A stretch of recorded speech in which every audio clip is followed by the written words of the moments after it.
Lagos, Nigeria, this is News Central. I'm Adeshawa Josh. Our top stories tonight. Economic and Financial Crimes Commission, EFCC, arrests former Akwa Ibom State Governor Udom Emmanuel over alleged 700 million naira fraud. President Bola Tinubu appoints Shamsuddin Ogunjimi as new Accountant General of the Federation. And Prime Minister Justin Trudeau slams Donald Trump's sweeping tariffs on Canada, vows to protect country's economy. In business, federal government replaces remitter, unveils new payment platform for revenue collection. And in sports, coach Eric Sekushel names 39-man squad ahead of the 2026 FIFA World Cup qualifiers. Welcome, everyone. Tonight begins right now.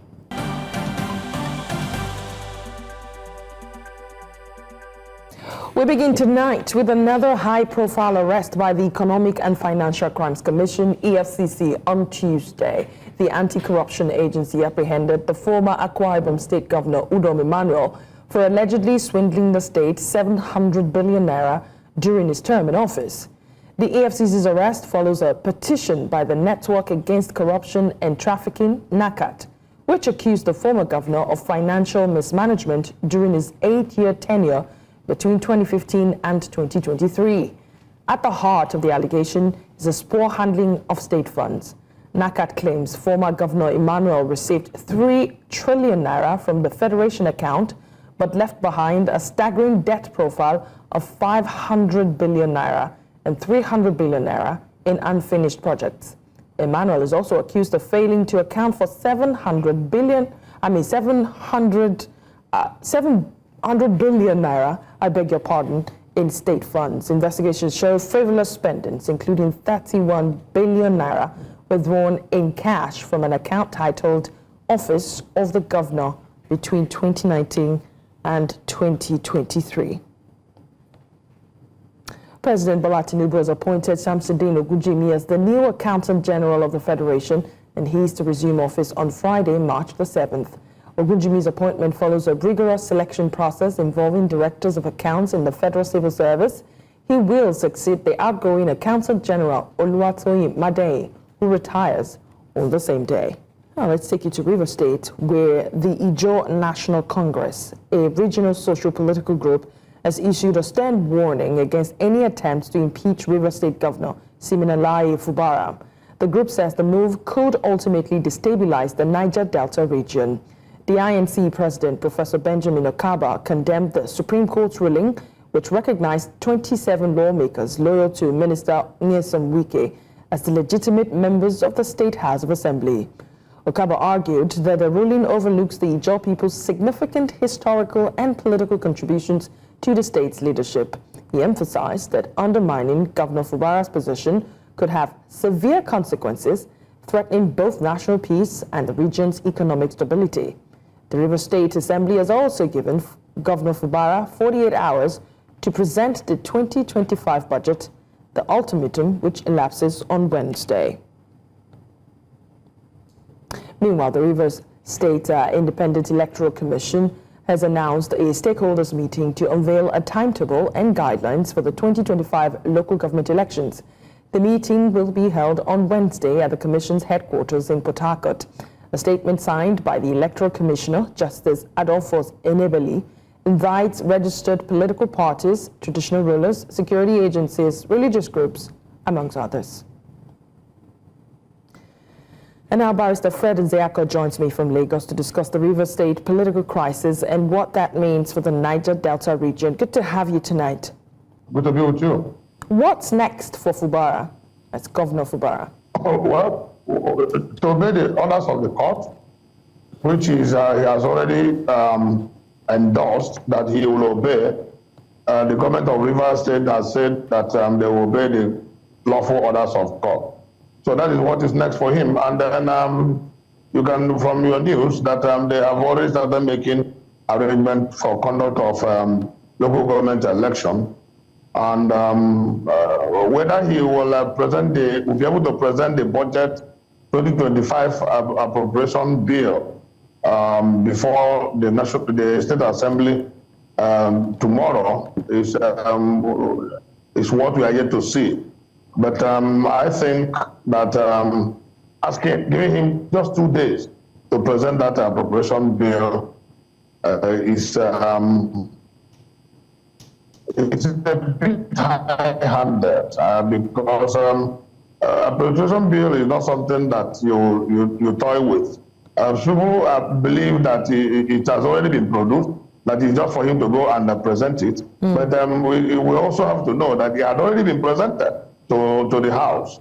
Now that the Supreme Court has said, go and represent, I don't think giving him 2 days ultimatum is in the interest of the people of Rivers or in. Well, if you can still hear me, if you're still on the line with us, I was going to ask you what the potential consequences are if the governor fails to stick to that ultimatum and present the budget to the lawmakers. I didn't hear you well. Right, you're still with me then. I asked what the potential consequences are if Governor Fubara fails to meet that ultimatum on Wednesday. Well, if he fails to meet the ultimatum on Wednesday, there's nothing untoward because the Supreme Court that gave that judgment did not give such timeline, which one can say is a trepidation, the timeline that will stampede him into going to make the presentation. I think that common sense would have prevailed, and if it was given about 1 or 2 weeks, that wouldn't be bad. 7 working days or 1 week wouldn't be bad, so that the officers of government will rally around and represent the budget as directed by the Supreme Court. So how does I think even if he fails to do that tomorrow, I do not think it is too bad. But at least the fact remains that he is working assiduously on that. But it would be nice that he sends a representation to the House of Assembly to tell the honorable members the reason why he is unable to meet the deadline and not just ignore them. Ignoring them will not be very good for the polity. How does the Supreme Court's ruling recognizing the 27 lawmakers loyal to Minister Nyesom Wike impact the political landscape of Rivers State? Well, it is a very curious development which has brought a lot of worries to so many analysts and even to so many lawyers, to the extent that even the gladiators themselves are surprised that it went the way it went, because the Supreme Court, in the mind of the Supreme Court, the men did not defect. Why did I say in their mind? Because the matter of defection has not come before the Supreme Court. What has come before the Supreme Court was the issue of the appropriation. But it now became very curious that the Supreme Court would recognize the fact that they were not there when appropriation bill was presented to the House. And if the Supreme Court recognized the fact that they were not there, ordinarily one should expect that the Supreme Court should also recognize the reason why they were not there. And the reason why they were not there is a public in the public domain, which ordinarily one expected that the court would take judicial notice or public notice of such development, which was to the effect that the men decamped and their seats were declared vacant, in which case, as at that moment when the budget was presented, they were no longer members of the House of Assembly. But with the judgment of the Supreme Court, which said, go and present it before Martin Amewule, I do not know whether the Supreme Court essentially and specifically mentioned Martin Amewule in that judgment. And that is why it is all manner of interpretation the way they want. But no Nigerian that is an adult or that is sensitive to the politics of Nigeria that will tell us that those men did not decamp. They really decamped, and then there was an affidavit that is still alive in the Federal High Court stating the fact of their defection. And any affidavit that is said to be done wrongly becomes a perjury, and perjury is a criminal offense. So the matter has not been rested, even though the Supreme Court has said, go and present the matter before the full House, go and present the budget before the full House of Rivers State Assembly. The fact of the status of the 27 decampees has not been rested. Right, we're going to have to leave this conversation there. Obviously, we'll keep an eye on the story as it unfolds. Thank you so much, Barrister Fred Nzeyako. a lawyer, for coming on tonight. Thank you. Many thanks. Nigeria's Minister of Industries, Trade and Investment, Dr. Olajumoke Oduwole, has unveiled the federal government's plans to speed up Nigeria's industrial revolution. Dr. Oduwole was briefing newsmen during the ministerial scorecard series, which held in the nation's capital, Abuja. She says her ministry has set up an industrial revolution task group following recent engagement with stakeholders in the Southwest region.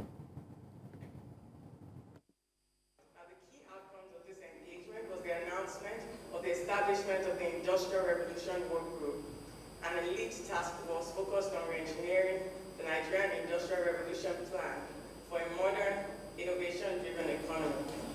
The work group has sub-technical teams dedicated to resolving critical industrial bottlenecks and developing long-term strategies for sectoral growth. So this is the granular work that the ministry team, the directors, and the nearly 2,000 people I spoke about are working on practically and tangibly.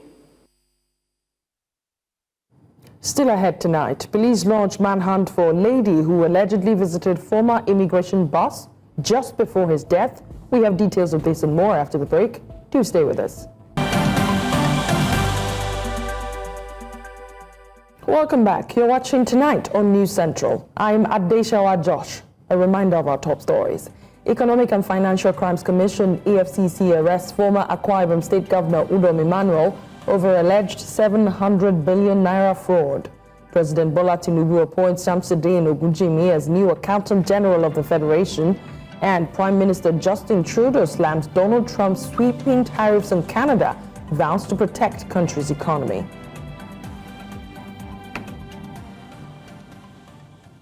Operatives of Federal Capital Territory Command of the Nigeria Police Force have launched a manhunt against the lady who visited the hotel room of ex-Controller General of the Nigerian Immigration Service, David Shiku Paradang. FCT Police Command, in a statement by its public relations officer, Josephine Ade, confirmed Paradang's death. Ade said the ex-CG died after receiving a female guest at a hotel he checked into Abuja on Monday. The command's spokesperson explained that the lady had allegedly visited the deceased shortly after he checked in around 12 noon. She was said to have left the hotel premises at about 4 a.m. on Tuesday. Nigeria's downstream oil sector is at bars with a fierce petrol price war. While the Dangote Petroleum Refinery has slashed its ex-depot price to 825 naira per litre, the Nigerian National Petroleum Company Limited has also cut its pump price to 860 naira per litre. This development marks a significant shift from government-regulated pricing to market-driven competition, sparked by the removal of subsidies in 2023. Marketers are now engaged in a high-stakes price war, with consumers reaping the benefits. The battle for market dominance between NNPCL and Dangote Petroleum Refinery has industry stakeholders and consumers on the edge of their seats, and as the two giants clash, the downstream oil sector is poised for a transformative shift driven by the forces of competition and market dynamics. Dr. Emmanuel Dofia is a petroleum engineering consultant and MD at Senses Energy. He joins me now from Lagos to share the implications of the price war that we're now experiencing. Thank you so much for joining us. Yeah, good evening, Adishra. So what would you say, apart from us enjoying buying fuel at a much cheaper price, what are the other implications of this price war on consumers? Yeah, the good story is for the for you and I. I mean, the pump price now is about 860 naira. That's good for the customers.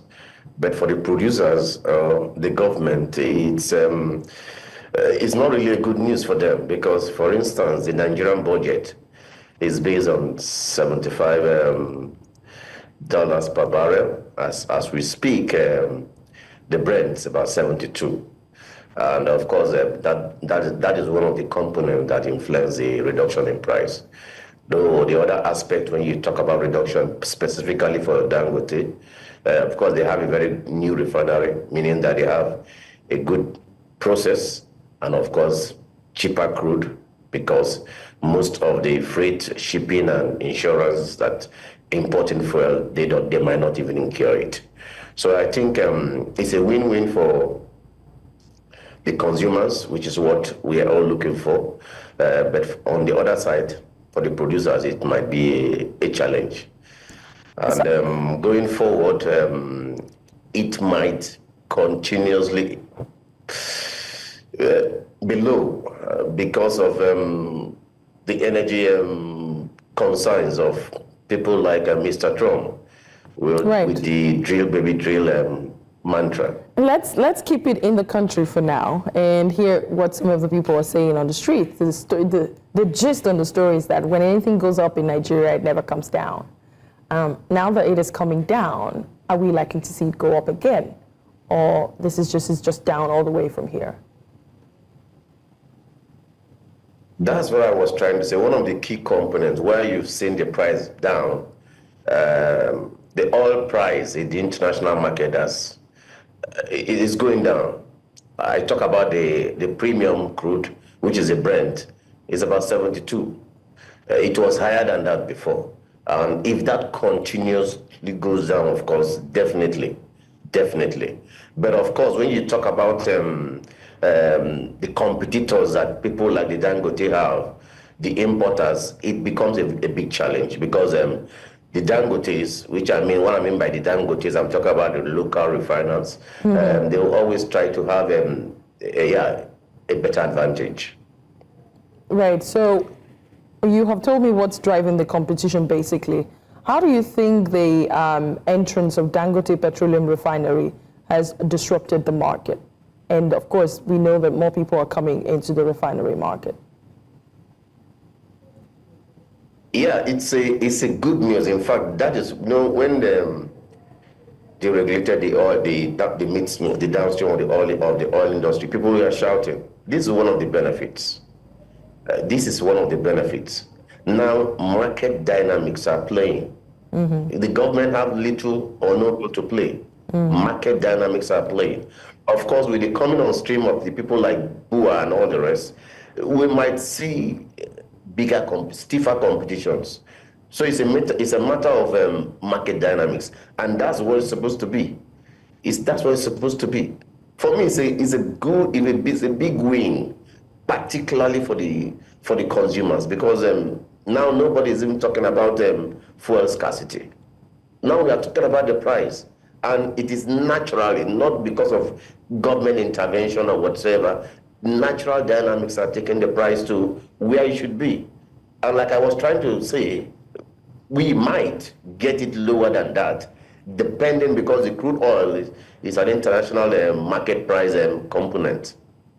Right. So before I let you go, you have mentioned that the government's role is shifting in this whole pricing, petroleum pricing and production. What role do you believe the government would be playing in the coming years, if any at all? Yeah, one of the areas I feel that the government should honor the domestic crude oil supply agreement, which is part of the PIA. More regulation, provided, which of course, that would be a big win for your local refineries. Right. Anybody wants to go and import, fine, as long as you can survive the terrain. So government, particularly the NUPRs or the regulators, let them just do their job. Ensure that all the laws are honored, particularly the crude oil domestic supply obligations. So once we can get that done, I think that will play a significant role. And of course, ensures that, things are done efficiently. For me, in fact, this is not even a good news for NNPC, the refineries, because for me, it's becoming a survival for them. Because NNPC refineries don't have a choice. They have to work. Because we all know the inefficiency and underperformance of the NNPC. I know with the coming on stream of the local refinery like the Buas and the Dangote, they will be forced naturally by market forces to be more efficient. That's right. Dr. Emmanuel Dofia. And that will be a good thing. Right. Thank you. Yeah, we're going to have to leave it there. Dr. Emmanuel Dofia, a petroleum engineering consultant, thank you so much for taking on this topic. We are excited to see the price of petroleum continue to go down. I'm sure I'm speaking for a lot of Nigerians right here. Thank you.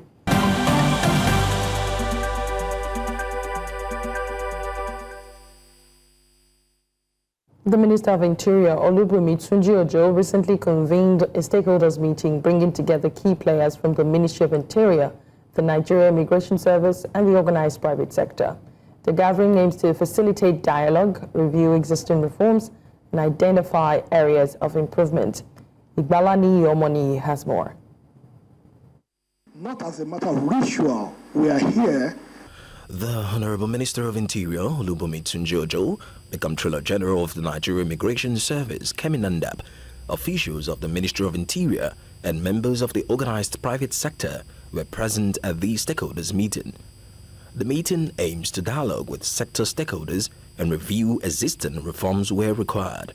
In his remarks, Minister Tunji-Ojo emphasized the government's commitment to streamlining processes, promoting transparency, and attracting foreign investment. NACAT is a strategic partner to the Ministry of Interior, and we understand this critical role that the private sector plays, in terms of the socio-economic development of the country.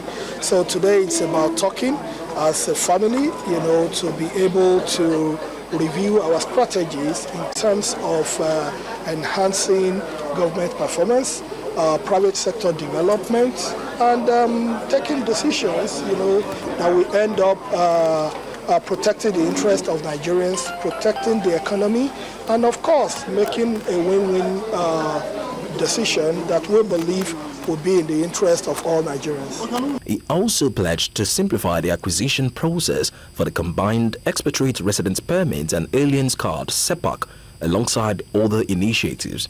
No, what we spoke about is what we've already done with regards to the passport reform. And I think Nigerians, both at home and in diaspora, will confirm that it's not business as usual.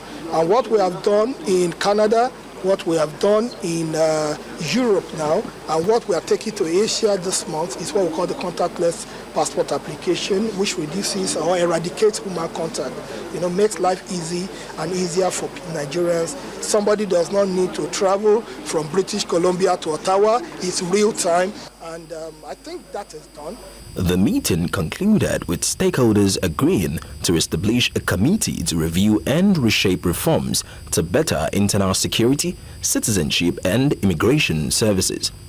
The consensus that we've agreed on, that there will be a committee to work together to review a couple of things, and also a clearing desk to continuously look at issues that will arise in the course of implementation. With the government's commitment to reform and the establishment of a committee to address sector challenges, stakeholders say the country is poised to become a more attractive destination for foreign investment and business growth.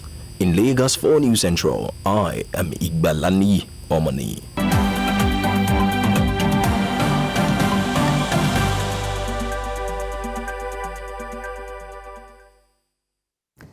The state of Nigeria's correctional facilities has once again come under scrutiny as concerns over overcrowding, bribery, torture, and inhumane treatment of inmates has dominated discussions at an ongoing investigation into operations of the service. An independent investigative panel set up by the Ministry of Interior in Abuja, tasked with probing various allegations, including whether Nigerian cross-dresser and socialite Idris Okuneye, popularly known as Bobrisky, served a sentence in a designated custodial center following allegations that he was treated specially.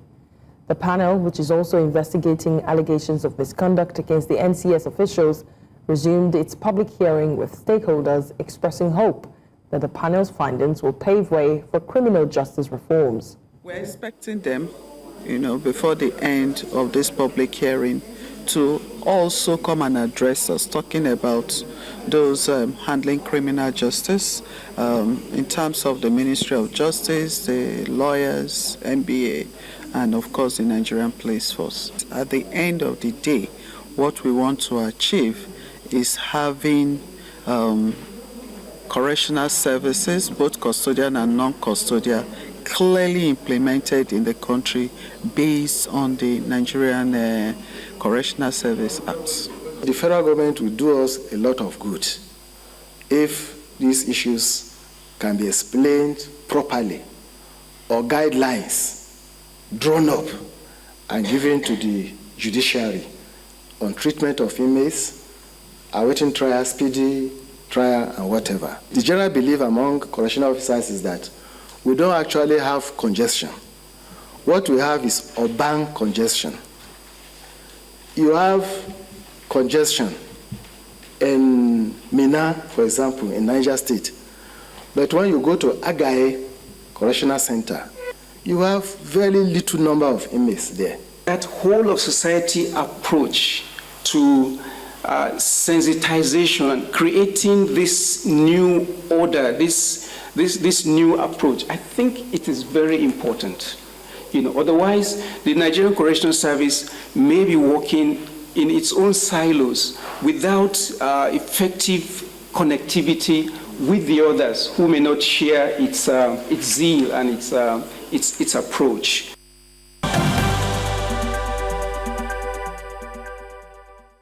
Elsewhere in Africa, the trial of several prominent Tunisian opposition figures accused of national security offenses opened on Tuesday, with rights groups denouncing the case as politically motivated.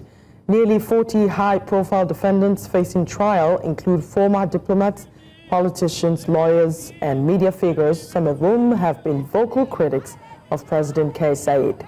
Those already in detention were not allowed to attend the trial in person and followed it remotely. Their lawyers and rights groups argue the trial is unjust and demand their right to appear before a judge.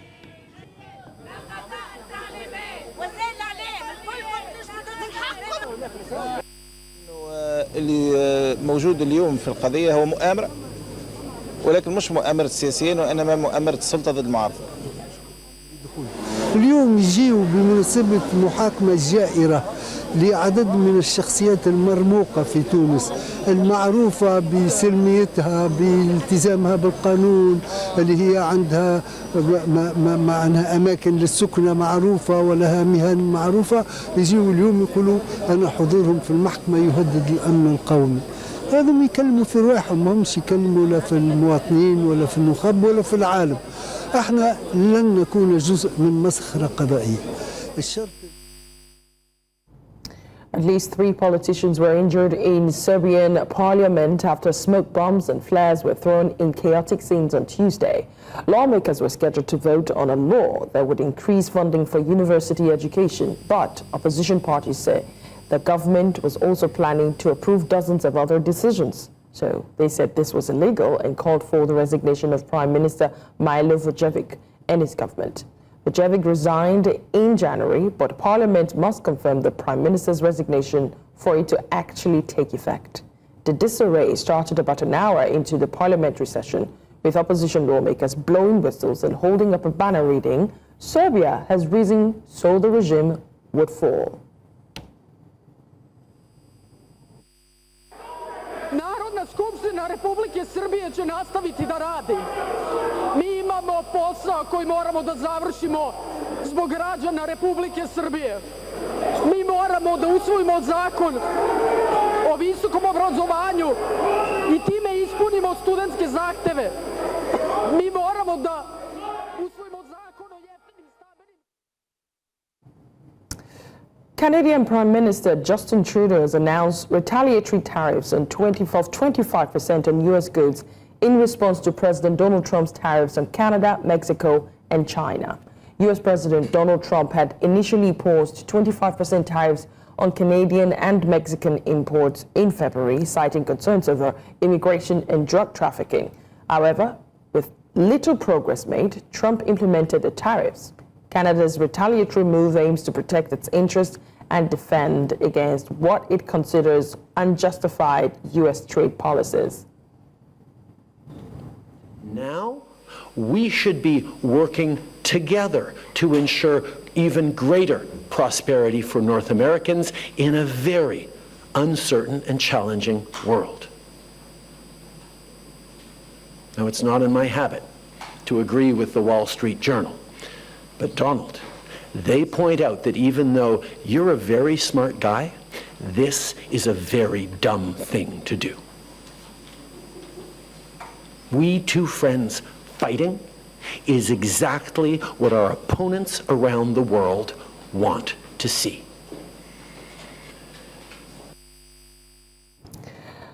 Nigeria's government is making smart decisions. We have that in business news, sports and entertainment after this break. Do stay with us.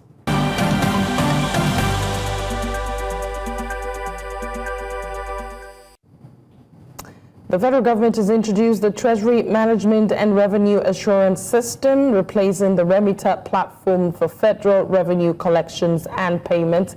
I believe that's on business news, and we will be talking all of that with Joanna Mustafa from our business desk. Joanna? Yes, we'll be talking about that. Hopefully this is another move to plug leakages when it comes to revenue collection. All this and more after this break.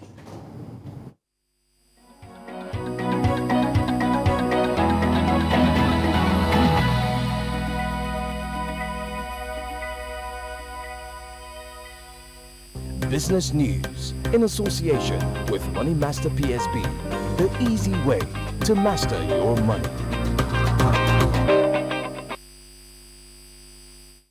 The federal government has introduced the Treasury Management and Revenue Assurance System, replacing the Remita platform for federal revenue collection and payment. This move comes after serial probes of alleged revenue losses through the Remita platform, which was set up to power government's Treasury single account.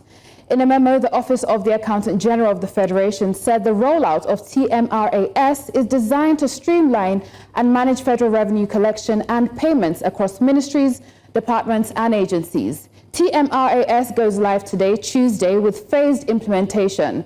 The first phase focusing on the naira denominated transaction. The second phase, set to begin on June 1st, 2025, will incorporate foreign exchange transaction and integrate with MDA's enterprise resource planning systems to ensure a smooth transition. Remita will run concurrently with TMRAS from March 4th to May 4th, 2025. And as part of its ongoing fight against crude oil theft and economic sabotage, the forward operation base Ex-Gov of the Nigerian Navy has destroyed 3 illegal refining slides in Oma Adiho community, Warri Southwest local government area of Delta State.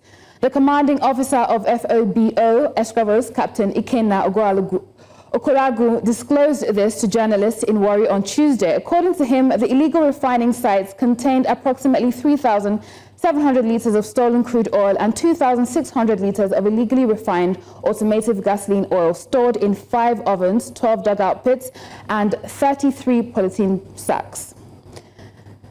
Ghana's dream of generating nuclear energy has taken a step closer to becoming a reality after the International Atomic Energy Agency completed a mission to review the country's process for selecting the site of its first nuclear power station. Nuclear Power Ghana, the parastatal company in charge of developing the country's nuclear ambition, chose the coastal location of Unsaban in Western Region as its preferred site for a power station in September 2023.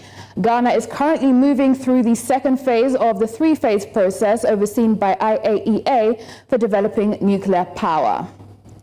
And now coming to the NGX, the second bearish run for the week. We lost over 345 billion naira on the exchange today. We're seeing now we're below the 67 trillion naira. We're now at 63 trillion, 9.94 trillion on the market cap. We're down over 0.5% today, and the all share index is at 106,904.25 for today. If we take a look at sectoral performances, we're seeing that pretty much most of the sectors are down. Insurance again proving somewhat resilient, but banking is down. Oil and gas. Owando in an interesting turn of events today. We saw them, investors take or sell-offs right on that particular stock, Owando and Eterna. Consumer good is also down, driven by Dangote Sugar, and industrial goods is up today. And that's the NGX for today. That's also business tonight. I am Joanna Mustafa. Tonight continues with Adishewa.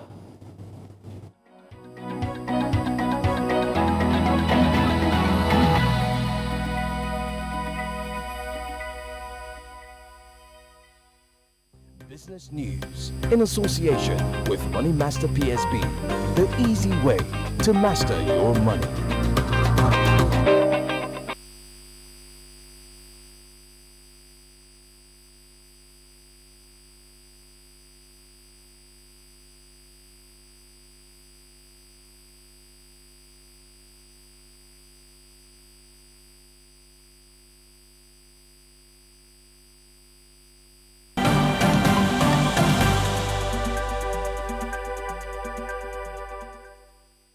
It's time to check the latest out in sports news with Onyinye. Onyinye, I hear the list of the World Cup qualifiers are out now. Who is in there? Familiar names, of course, and we have some new invites from the Nigeria Premier Football League. I think we're loving the list, the first ever list from new coach, Eric Sekushel, but I'll tell you more about that shortly.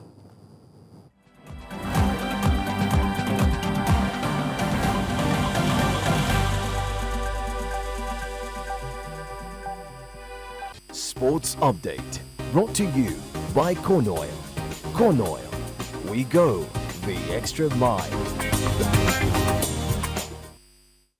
And in sports, the Super Eagles head coach, Eric Sekushel, has named 39-man provisional squad ahead of the two crucial 2026 FIFA World Cup qualifiers this month against Rwanda and Zimbabwe.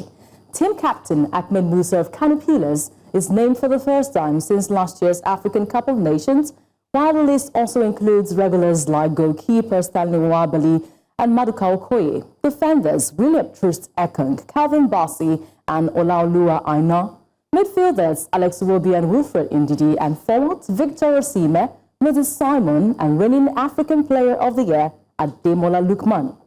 There are also made an invitation for defenders Igor Obu and Ifeanyi Onyebuchi, midfielders Anthony Dennis, Chrysanthus Uche and Papa Daniel Mustafa.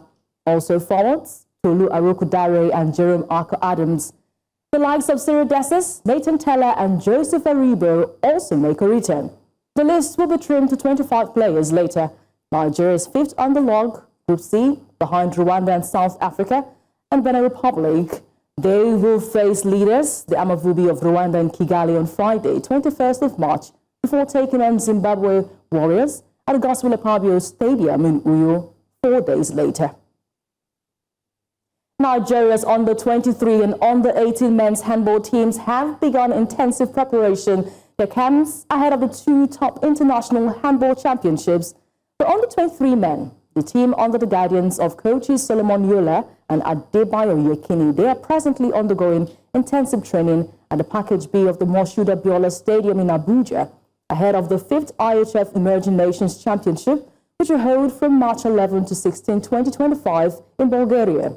They play the United States of America, Azerbaijan, and the Republic of Moldova on Group B of the championship, which will be held from March 11 to 16, 2025. In the same vein, the national under-18 men handball team, led by coaches Emeka Nnamani and Joshua Ayo, they have begun preparations from Roe Park Sports Center in Yaba, Lagos, ahead of the IHF Trophy Intercontinental Phase, which will be held in Kosovo from 12th to 16th of March 2025.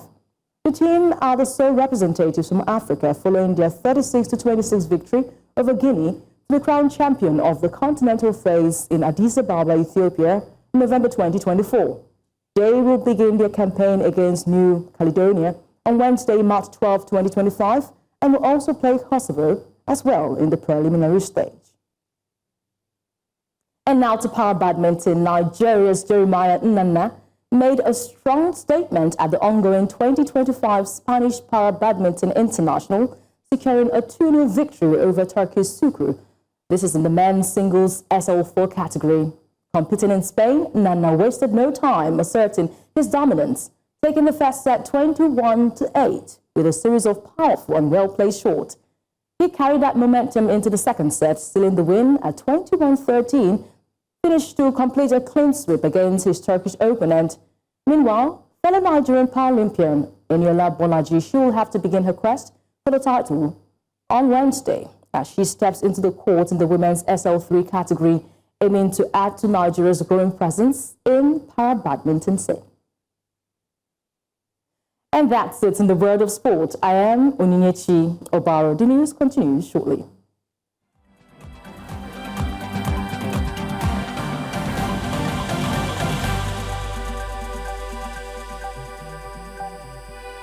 Sports Update, brought to you by Corn Oil. Corn Oil, we go the extra mile.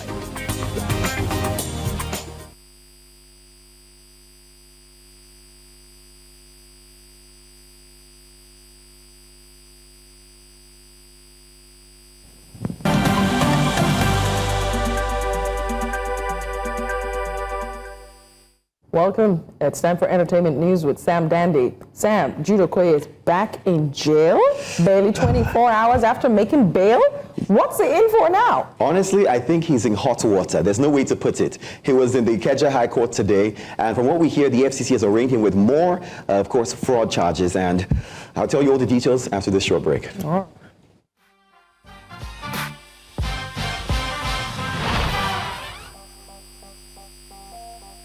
Entertainment news in association with Glow Unlimited.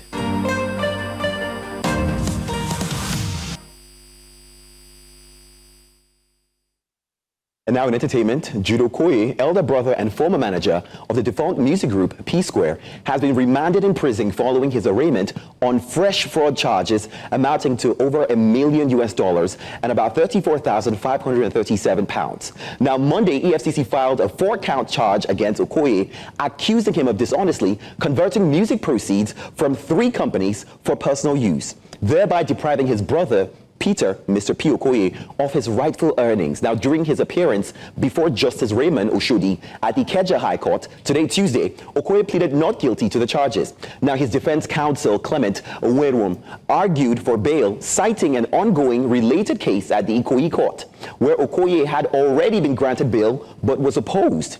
Now, he would have to file a response before his next hearing on the 6th of March, while trial is set for, of course, May the 16th and the 23rd. Now, this latest legal battle comes barely a day after Okoye was granted a 100 million naira bail over his separate alleged fraud charges. This one's, it's a lot. Wait, did I hear a line about his family and the music? Well, they haven't said anything yet. So I guess, you know, the brothers are definitely watching to see how this happens, because he definitely took from their money. So. Oh my God. Let's move to international scene. Now, music mogul Jay-Z filed a defamation lawsuit against attorney Tony Bosby, David Fortney, and Jane Doe, the woman who previously accused him and Sean Diddy Combs of sexual assault at the MTV VMAs after party in the year 2000.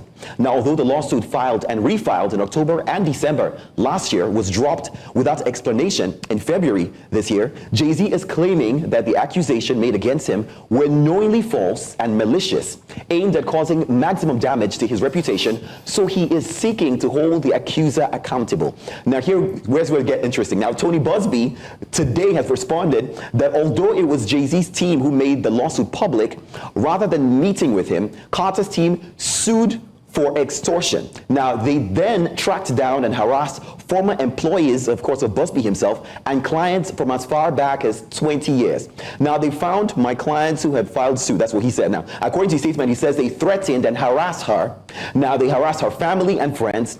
Now, she has health issues and she has seizures. Now, she had to redraw the case on these grounds. Now, then they sued her and him, of course, Busby, for defamation. Now, he wrapped up his statement, which he posted about a few hours ago, and said that it reeks of desperation and that he won't be bullied or intimidated, period. I don't know. I feel like this is the year of a lot of lawsuits, Desho. I'm not even sure what to think of this one. And a lot of dead cases coming back to life. Well, you know what they say. If you are found guilty, the justice, one justice take its full course, and that's just honestly what people are looking for. This particular case is a little bit tricky, but we have to really be careful and see where it goes. One thing Jay-Z would not allow anyone to do to him is to one thing that what's it called now?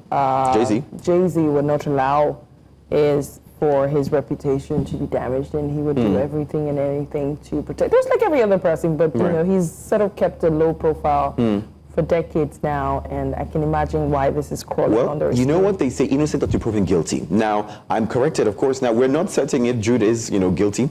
Like we said, we're going to, of course, watch to see, of course, as, March the 6th, he will be back in court, and, trial will start in May. For now, it is just allegations. Everything is, you got to protect yourself with allegedly. I keep telling you that stuff. Yeah. When you have a case in court, make sure you say allegedly like 15 times. Otherwise, they're going to come for you.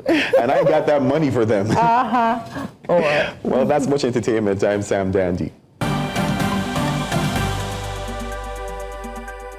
And that's the news tonight. Remember, you can watch News Central live on DSTV channel 422, StarTimes channel 274, AVO TV, and YouTube. And we're coming on Go TV soon. We're going to be unveiling the channels very soon. I am not allowed to tell yet.